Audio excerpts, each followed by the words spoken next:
নমস্কার বন্ধুরা, আজকে আবারও চলে এসেছি রান্নাঘরে। আর আজকে আমি নিয়ে এসেছি এখানে আবারও এঁচোড় আর আলু। এটাকে আমি সেদ্ধ করে নিয়েছি, একদম গলিয়ে সেদ্ধ করিনি, আবার একটু মোটা নেই, মানে এরকম হালকা করে সেদ্ধ করে নিয়েছি। আর এখানে মিক্সিতে আমি নিয়েছি পোস্ত বাটা, এর মধ্যে একটুখানি একটা আদা কুচি আর কাঁচা লঙ্কা দিয়ে পোস্তটাকে আমি বেটেছি। এখানে অনেকটা শুধু পোস্ত আছে, প্লেন, আর কিচ্ছু নেই। তো চলুন আজকে রান্নাটা শুরু করি। আজকের আমি এঁচোড়ে আলু দিয়ে পোস্ত বানাবো।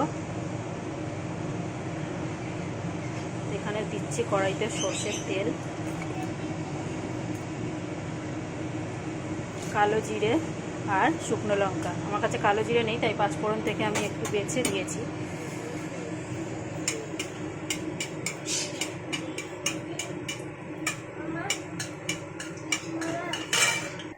এখানে ফোড়নটাকে বেশ সুন্দর করে একদম লাল করে কালো করে ভেজে নিয়েছি, যাতে ফোড়নের শুকনো লঙ্কার গন্ধটা ছাড়ে।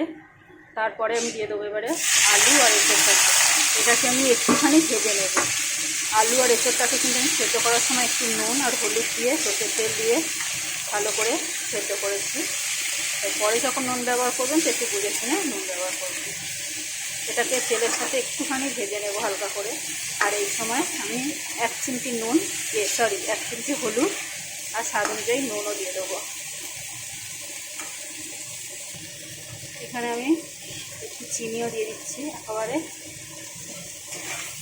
নুন আর হলুদটা দিয়ে দিয়েছি। এই যে গ্যাসটা কিন্তু আমার কমানো নেই, একদম ফুল আছে, গ্যাসটা আছে। সেই অবস্থায় একটু ভালো করে ভেজে নিচ্ছি।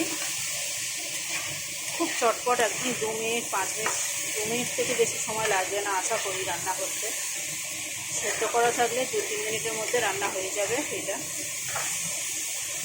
আমি আজকে রান্না করেছি বিউলির ডাল আর মাছ পিছাটি একটা ভাজা করেছি, উচ্ছে ভাজা করেছি, আর এটা এঁচোড়ে পোস্ত করেছি, সাথে মাছের ঝাল আছে। এই হচ্ছে আজকে আমার রান্নার মেনু, তাই একটা ছোট্ট করে রেসিপিটা দেখিয়ে দিলাম। এখানে আমার তো ভাজা হয়ে গেছে, এবারে দিয়ে দিচ্ছি পোস্ত বাটাটা। এটাকে ধুয়ে একটু জল দিয়ে দেবো।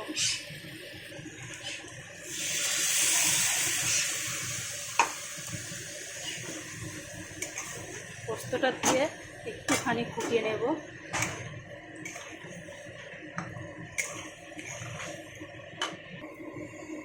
যেখানে আমার পোস্তটা একদম রেডি, কাঁঠালের পোস্তটা। আমি তো আমার পছন্দ মতো করেছি, অবশ্যই বন্ধুরা বন্ধুদের পছন্দ মতো করে করতে পারে, কিন্তু দারুণ টেস্ট হয়। যাই হোক, এটা তো রেডি হয়ে গেছে একদম।